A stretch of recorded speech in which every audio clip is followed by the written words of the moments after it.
Bonjour à tous, soyez les bienvenus à notre série d'études bibliques sur chaque livre de la Bible. Et dans cette vidéo, dans cette étude biblique, nous allons commencer l'étude du livre du prophète Daniel. Voilà, c'est le dernier de plus grands prophètes, hein? Plus grand prophète dans le sens qu'il a beaucoup écrit aussi. Hein? Et le livre de Daniel est l'un des livres les plus connus de l'Ancien Testament, que ce soit dans l'Église ou même en dehors de l'Église. On connaît tous plus ou moins les histoires que ce livre raconte, surtout sa partie historique, mais aussi c'est l'un des livres les plus difficiles et complexes à comprendre et à interpréter, notamment la partie où il fait toute une série de calculs, des temps et tout. Et le livre de Daniel raconte l'histoire d'un jeune homme emmené de force en Babylone lors de l'exil babylonien pour rejoindre le personnel diplomatique de l'Empire. Et Daniel, dans la cour babylonienne, il a eu beaucoup de succès. Et Daniel a quand même atteint le sommet de la pyramide organisationnelle, alors même que l'Empire déclinait. Je vais vous mettre notre frise historique. Voilà. Daniel, il est là. Il a été contemporain de Jérémie ainsi que d'Ézéchiel. Nous avons déjà vu ça dans d'autres études bibliques, dans d'autres vidéos. Hein? Jérémie est resté à Jérusalem lors de l'exil babylonien. Ézéchiel, il a été parti aussi en exil en Babylone, sauf que Ézéchiel est resté avec la plupart du peuple, hein, alors que Daniel, il faisait partie de la cour royale. Hein. Donc voilà, nous avons là tous les événements historiques qui se sont produits lors du ministère de Daniel. Nous allons voir chaque partie avec un peu plus de détails. Hein. Et Daniel, différemment d'Ézéchiel, il a fait partie de la cour babylonienne. Il a été un diplomate, hein, un juif, bien juif, mais qui faisait partie de la cour babylonienne parce qu'il était très intelligent et ses connaissances pouvaient arranger l'empire babylonien. Excusez-moi. Donc, voilà. Tout comme le livre d'Ézéchiel, Daniel est également considéré comme faisant partie de la littérature apocalyptique. Hein? C'est quoi la littérature apocalyptique? Le peuple de Dieu rencontre beaucoup de difficultés. Il est persécuté à cause de sa foi. Il n'y a plus d'espérance humainement parlant. Les gouvernements du monde ont pris tout le pouvoir pour persécuter le peuple de Dieu qui se sent très pressé, très persécuté. Il n'y a plus d'espérance, plus d'espoir, il n'y a plus rien. Et quelqu'un issu du milieu du peuple de Dieu reçoit des révélations de la part de Dieu. Des révélations en disant que Dieu, il tient le contrôle du monde, de l'histoire entre ses mains. Il n'y a rien à craindre. Oui, il y a la persécution, les temps sont difficiles, tout ça, mais il n'y a rien à craindre parce que c'est Dieu qui détient le contrôle de l'histoire. Et cette révélation de Dieu, elle vient à travers de rêves, de songes, de visions, ou parfois, ces révélations de Dieu sont transmises aussi par des anges, par des êtres célestes, hein, comme dans le cas de Daniel, et dans le cas d'Ézéchiel, nous avons déjà vu qu'il reçoit des révélations et dans une sorte de télétransportation aussi. Ce n'est pas le cas de Daniel. Il n'a reçu que des rêves et la vision des anges. Nous allons voir tout ça dans cette série d'études sur Daniel. Et voilà la littérature apocalyptique. Hein? Il y a aussi des visions mystérieuses. Il faut interpréter les symboles. C'est une littérature très symbolique. Hein?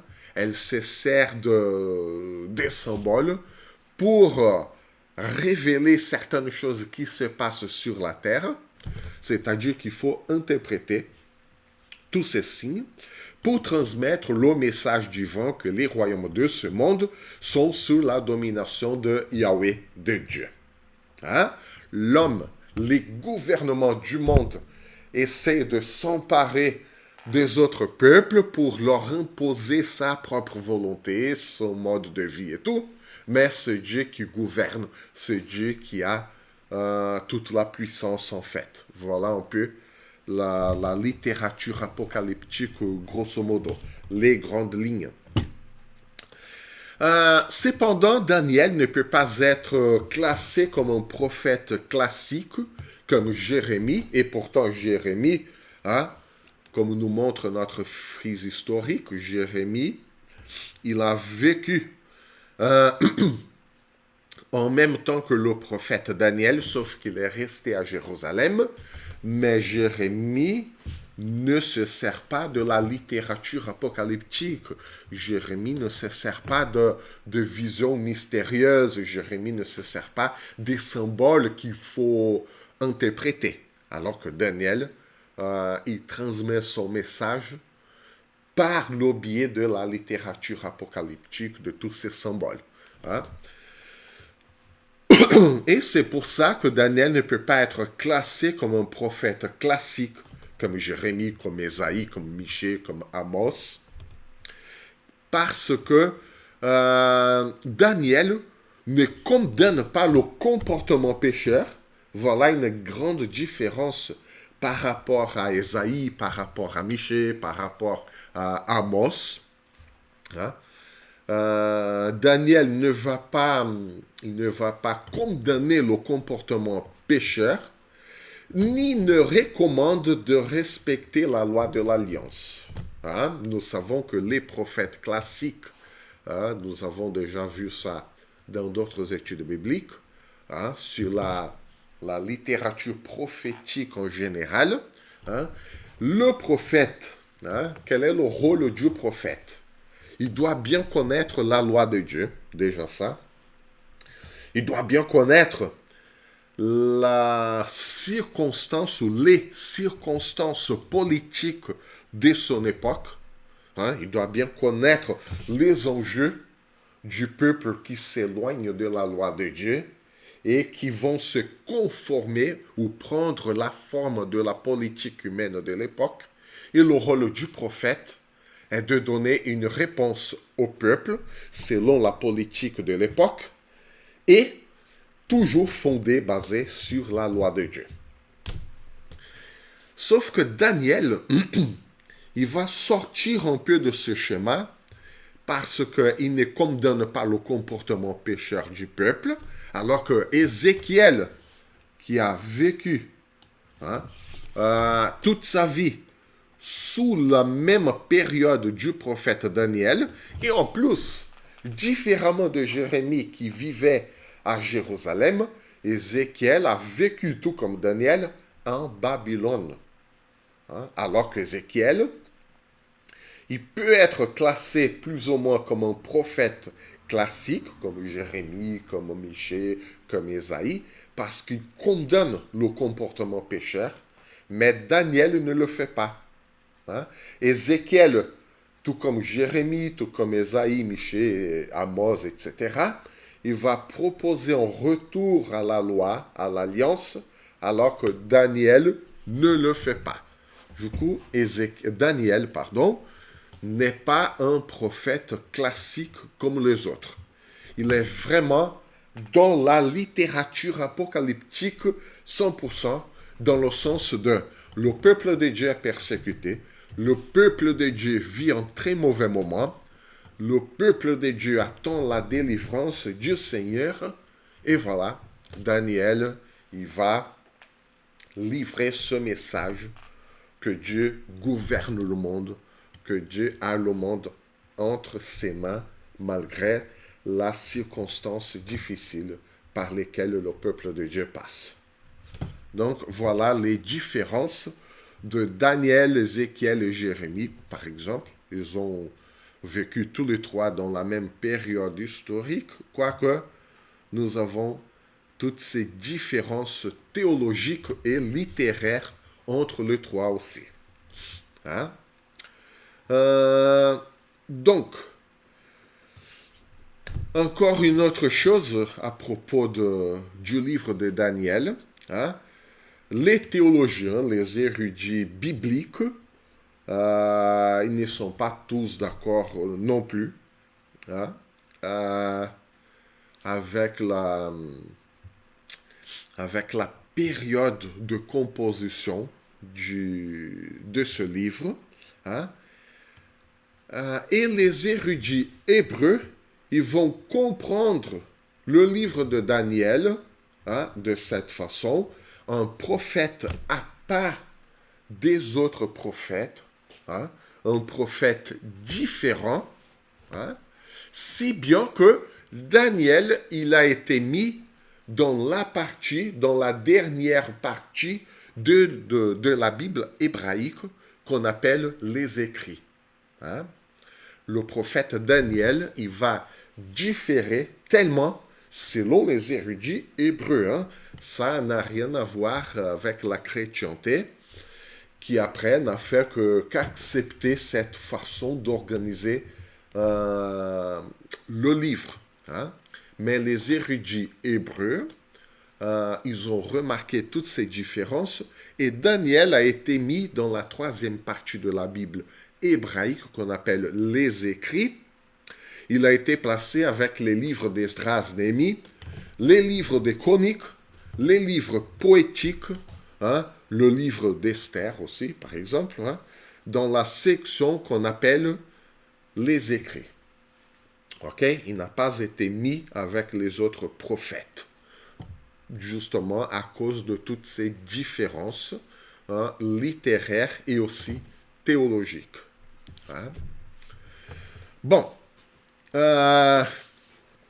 selon les dates mentionnées dans le livre de Daniel, hein, le roi Nebuchadnezzar, ou sinon Nabucodonosor, selon certaines traductions, hein, dans nos études, je vais toujours faire mention de Nabucodonosor, hein, mais nous avons aussi la graphie, la façon d'écrire Nebuchadnezzar. Donc, voilà, pour tout simplement une question de bonne prononciation de ma part, je préfère la traduction Nabucodonosor. Mais c'est le même roi selon les traductions. Ok? Donc, chaque fois que vous verrez Nebuchadnezzar, je vais dire Nabucodonosor. Hein, question d'habitude simplement, mais sachez que c'est le même roi. Donc, selon les dates mentionnées dans le livre, Nabucodonosor de Babylone, il a fait les captifs, le peuple de Juda, en 605 avant Jésus-Christ. Hein? Donc, nous avons là 605 avant Jésus-Christ. C'est Nabucodonosor qui s'empare de l'empire assyrien. Voilà la chute de Ninive. Ninive était la capitale de l'empire assyrien. Hein, l'empire assyrien qui est beaucoup mentionné dans le livre d'Ésaïe. Hein, et il va emmener le peuple de Juda, hein, et on parle là de la première invasion babylonienne. Hein, Jérémie a fait partie, hein, il a vu cette invasion, quoique Jérémie est resté, alors que Daniel, il a fait aussi partie de la première invasion babylonienne et il est parti en exil babylonien. Donc, voilà.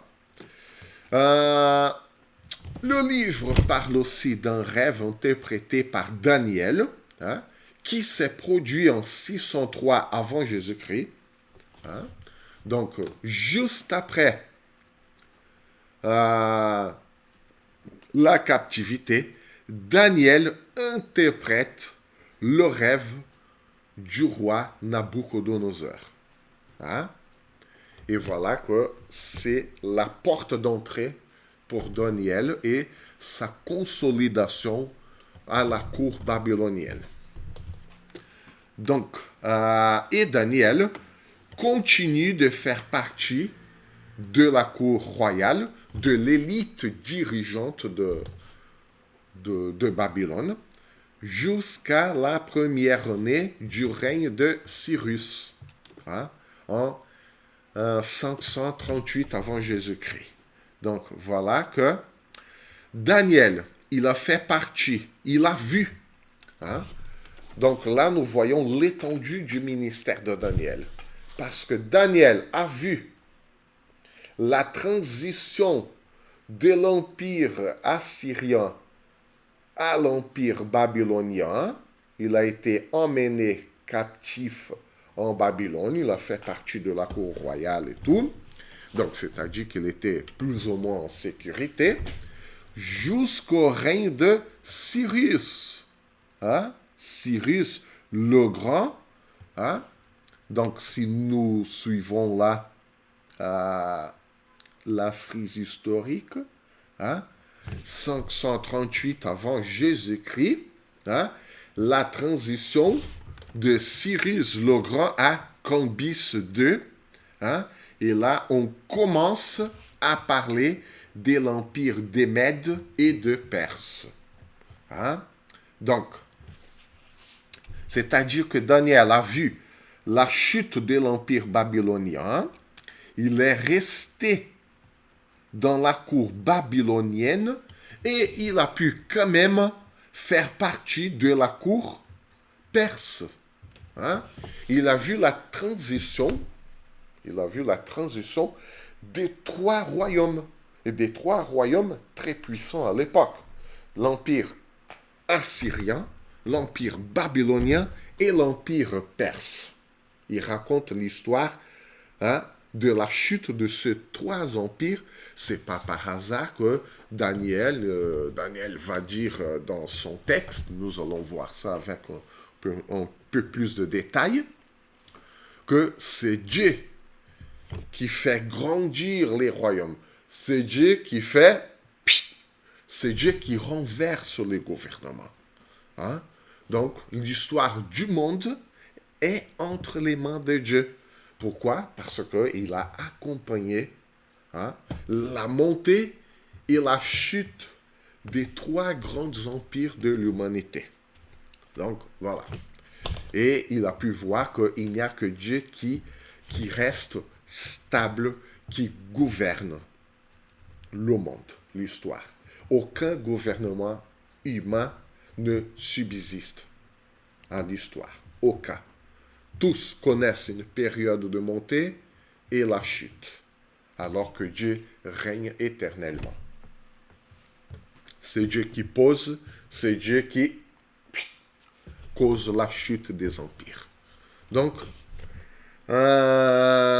et Daniel, il reçoit pendant tout au long de son ministère de visions et de révélations, hein, et même dans la troisième année du règne de Cyrus, hein, lorsque il a mis fin à ses activités.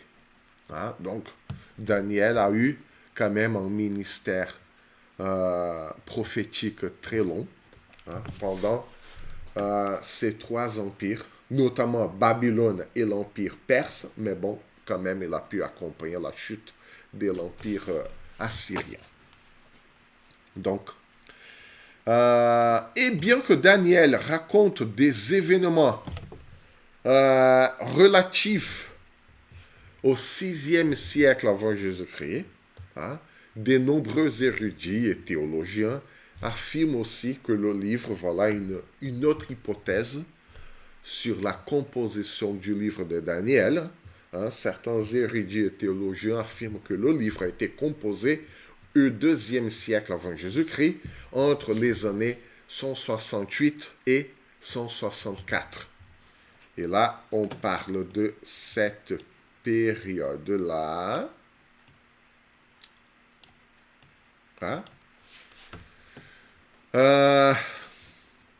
Voilà. Cette période-là,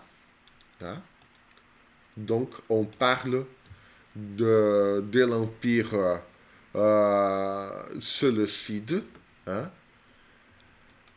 les guerres macédoniennes. On parle aussi de la chute de l'Empire perse, la chute de l'Empire grec, après la mort d'Alexandre le Grand. Et selon certains théologiens, le livre de Daniel a été composé là, dans la période historique qu'on appelle la guerre de Maccabée. Lorsque les Juifs, ils ont fait une révolte qu'on appelle la révolte de Maccabée. Donc voilà, Juda était sous l'emprise de gouverneurs séleucides, c'est-à-dire les généraux qui ont succédé à Alexandre le Grand des siècles et des siècles plus tard, parce qu'Alexandre était déjà mort au moins des siècles. Il y a eu de plusieurs révoltes entre les généraux égyptiens et les généraux syriens. Et après, les Syriens ont pris le dessus. Et donc, il y a eu cette révolte, la révolte de Maccabée. Et Daniel, selon certains théologiens, il a été écrit dans cette période-là. Cela veut dire que l'écrivain qui a raconté toute cette histoire, c'était aussi une période très sombre, très particulière, parce que les Séleucides, ils avaient dominé. Et quel était le projet à l'époque?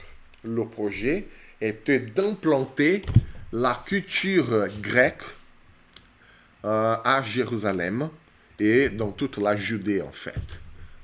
C'était l'imposition par la force de la culture grecque, et toute une série de choses se sont passées à Jérusalem à cette époque-là. Si vous lisez le livre de 1 et 2 Maccabée, par exemple, tout est raconté dans ces livres. Et il y avait une partie de Judée, de Juifs, il y avait une partie de Juifs qui étaient d'accord d'implanter la culture grecque à Jérusalem, en Juda. Mais une autre partie considérait ça un sacrilège, une blasphème, d'accepter la culture grecque à Jérusalem, en Juda. Ça pourrait souiller le peuple élu de Dieu. Et certains juifs ont fait une révolte. Ils se sont révoltés contre les Syriens, notamment Antiochus, les Séleucides qu'on appelle. Et aussi, ils se sont révoltés contre la partie, les Juifs, et notamment les grands prêtres à Jérusalem, qui ont accepté la culture grecque chez les Juifs. Donc voilà la révolte de Maccabée. Et puisque le peuple de Dieu, les Juifs, étaient en danger, la culture juive était en danger de disparaître ou d'être absorbée par la culture grecque, Hein? Certains théologiens vont dire que le livre de Daniel a été écrit à cette époque-là, hein, comme une sorte de littérature de résistance. Il faut résister, il faut persévérer dans la foi en Dieu, parce que Dieu a toujours gardé son peuple. Hein? Et le livre de Daniel a été écrit pour raconter l'histoire de Daniel, le prophète et ses amis, qui ont résisté à cette époque-là. Hein? Quoique la période était aussi très difficile, ils ont pu résister, ils ont pu garder la foi en Dieu. Hein? Au milieu de toutes ces transitions historiques du gouvernement de l'Empire assyrien à l'Empire babylonien à l'Empire perse, le peuple de Dieu a été gardé, a été protégé. Et voilà, tout comme Dieu a toujours gardé son peuple à cette époque-là, Dieu pouvait aussi garder son peuple à cette époque-là. Hein? Comme vous voyez, hein, il y a toute une série de révoltes, les Égyptiens, les Syriens, tous ces rois qui se succèdent les uns après les autres, hein? Les Séleucides, comme on disait, hein? 6 rois forts, l'empire en expansion, mais toujours cet désordre interne qui grandissait de plus en plus, et les Juifs, ils étaient tous là. Donc, voilà que la révolte de Maccabée a été déclenchée par le grand prêtre Mattathias, et juste après, ce sont ses fils qui se sont aussi succédés les uns après les autres, au milieu de toute cette révolte, de toute cette succession de rois qui voulaient s'emparer du pouvoir. Hein? Plus ou moins la même histoire à l'époque de Daniel. Hein? Les règnes des hommes qui se succèdent les uns après les autres, c'est-à-dire que l'histoire ne change pas, et il faut résister, il faut rester ferme sur la foi que Dieu nous a révélée dans sa parole. Donc voilà, il y a même les Romains qui vont entrer dans l'histoire jusqu'à à la première conquête de Jérusalem par les Romains en 63 avant Jésus-Christ,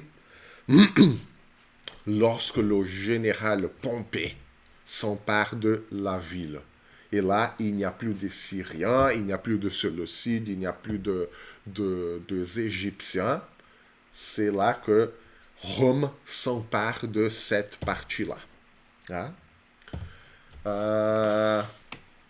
Donc voilà plus ou moins comment le peuple de Dieu il est resté dans cette condition d'exil, après tout. Hein. C'est aussi une condition d'exil. Hein.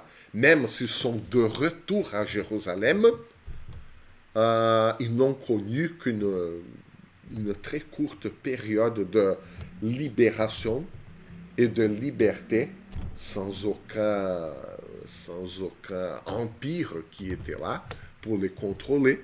Mais sinon, hein, depuis la chute de l'empire assyrien et de la montée de l'empire babylonien, le peuple de Dieu ou la région de Jérusalem n'a plus jamais connu de période de liberté. À part quelques années, hein, 60, 70 années de liberté, hein, mais sinon, tout le reste de l'histoire du peuple de Dieu à Jérusalem était sous l'emprise d'autres empires, d'autres règnes.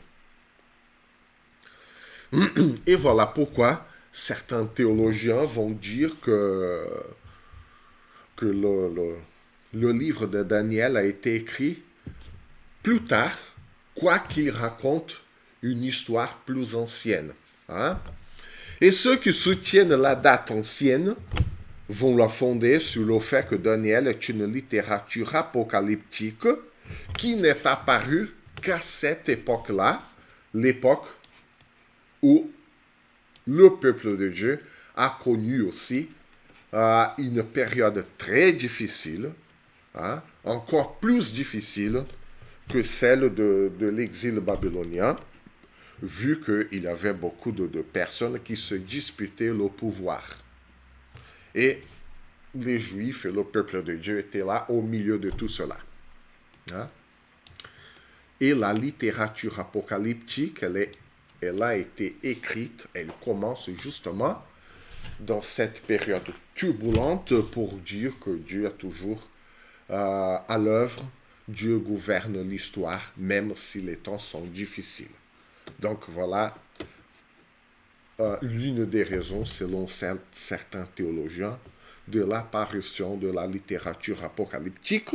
Et ce type de littérature, la littérature apocalyptique, présente plusieurs caractéristiques.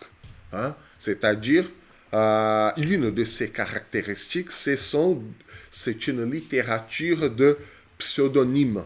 C'est-à-dire, la personne qui a écrit le livre va attribuer cette œuvre le nom d'un personnage célèbre du passé pour lui donner une certaine crédibilité. Hein? Voilà pourquoi on va utiliser le nom de Daniel. C'est un héros du passé pour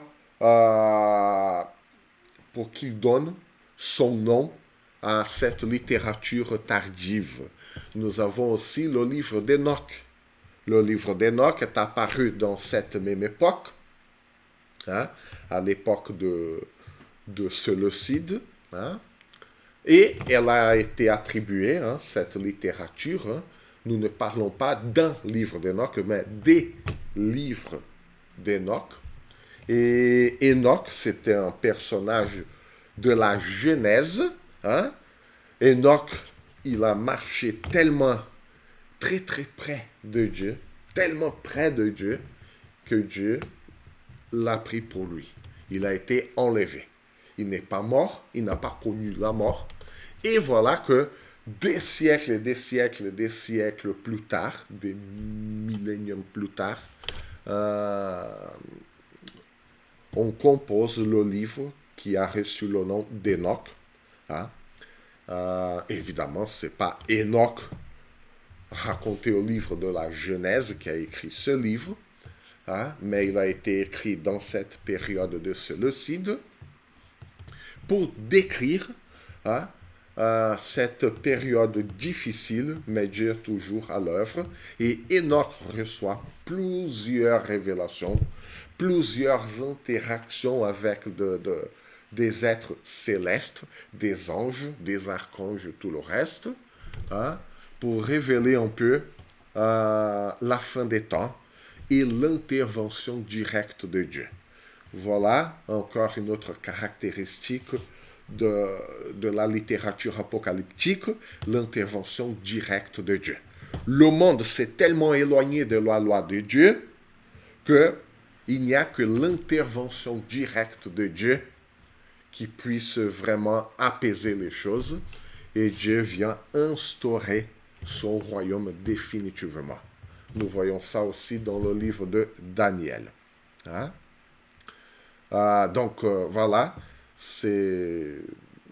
on appelle ça aussi de vaticino ex eventu, c'est une expression en latin, ça veut dire tout simplement une œuvre littéraire qui a été produite dans une certaine époque, mais elle fait référence au passé, comme si l'auteur avait vécu avant cette période historique. C'est-à-dire que, pour le cas de Daniel, c'est juste une hypothèse. Hein. Ça ne veut pas dire que ça s'est vraiment passé comme ça, mais c'est une hypothèse.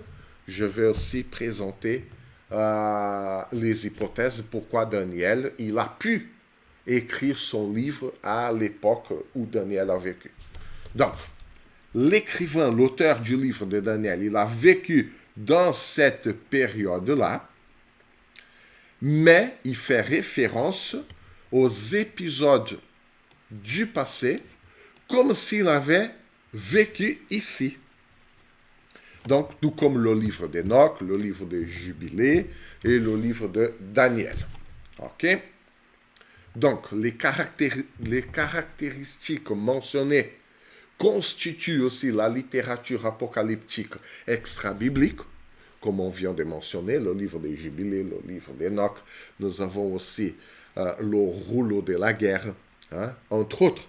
Hein, depuis le 2e siècle avant Jésus-Christ jusqu'au 2e siècle après Jésus-Christ. Donc, nous avons là 4 siècles de littérature apocalyptique produite par le peuple juif. Et le livre de Daniel contient des comptes rendus précis des événements qui ont eu lieu en 168 avant Jésus-Christ. C'est vraiment précis. Hein? C'est-à-dire que toute cette partie-là, ces renversements de gouvernement, hein? Ils sont bien racontés. Hein? Daniel, il raconte précisément toute cette partie de l'histoire. Hein? Et c'est pour ça que certaines personnes vont dire que l'auteur biblique a vécu à l'époque de Séleucide, plutôt qu'à l'époque de l'exil babylonien. Hein? Une autre caractéristique apocalyptique présente dans le livre de Daniel, ce sont les faits extraordinaires. Hein? Par exemple, la délivrance des amis de Daniel de la fournaise ardente au chapitre 3, hein? Et la main qui a écrit sur le mur lors de la fête du roi Belshazzar au chapitre 6. Hein? Et donc, ce genre de récits, ce genre de miracles, ils sont bien courants dans la littérature apocalyptique extra-biblique de l'époque. Hein? Nous avons certains faits remarquables dans les livres de Maccabée. Nous avons aussi de faits remarquables dans le livre d'Enoch, le livre de Jubilé, dans le livre de le Testament, hein, des 12 prophètes. Donc, voilà, ce sont des exemples que nous trouvons de la littérature apocalyptique extra-biblique. Hein? Dans le livre de Daniel, hein, a aussi certains éléments que nous trouvons dans cette littérature aussi. Hein? Et voilà, bien que le livre de Daniel partage certaines de ses caractéristiques avec la littérature apocalyptique extra-biblique, le livre de Daniel, il va être aussi différent à certains égards, et voilà qu'il n'est pas facile à déterminer tous les éléments qui caractérisent le livre de Daniel. Hein? Et voilà un problème de considérer Daniel comme une production du 2e siècle avant Jésus-Christ, hein? C'est-à-dire, hein? Ok, c'est pas grave si on dit que Daniel a été produit ici, hein? Et que il faut quand même considérer l'hypothèse de l'écriture de Daniel dans cette période exilique aussi, hein, c'est-à-dire une production pendant l'exil babylonien, et que si on croit que Daniel a été écrit dans la période de Séleucide, cette période 668-664 avant Jésus-Christ, c'est trop court pour produire un livre comme celui de Daniel, pour le copier, pour le distribuer comme un livre, sans parler du processus de canonisation par la communauté juive. Hein? C'est-à-dire que s'il a été produit vraiment dans cette partie-là, hein, en fait, c'est une période trop courte pour que Daniel entre dans la littérature canonique. Hein. Par exemple, le livre de Jubilé, le livre d'Enoch, il ne fait pas l'unanimité. Il y a certaines églises aujourd'hui, hein, par exemple l'église éthiopienne, elle accepte le livre d'Enoch, le livre de Jubilé, comme une littérature inspirée par Dieu. Hein. Mais la plupart, et même la communauté juive, n'a pas accepté, hein, le livre d'Enoch, le livre de Jubilé, alors que le livre de Daniel, il est entré dans le canon juif. Hein. Mais voilà, un point contre la production de Daniel à la période séleucide, est justement ça. C'est une période trop courte pour écrire un livre, pour le distribuer, pour le copier, parce qu'il y avait plusieurs communautés. Hein. Les Juifs commencent à se disperser partout dans le monde. Hein. Et copier, distribuer, le comprendre, l'accepter dans cette courte période de temps, voilà. Il fallait qu'il soit produit des siècles pour des siècles avant, pour qu'il soit vraiment accepté, distribué, assimilé, compris, pour qu'il rentre dans le canon biblique avec les autres prophètes. Donc voilà aussi un argument pour son écriture pendant l'exil babylonien. Hein? Donc voilà, pour aujourd'hui, c'est tout. Dans la prochaine vidéo, dans la prochaine étude biblique, nous allons voir d'autres faits historiques et nous allons entrer effectivement dans le texte du prophète Daniel. OK? Donc voilà, que le Seigneur vous bénisse, que le Seigneur vous garde. À la prochaine vidéo, à la prochaine étude biblique.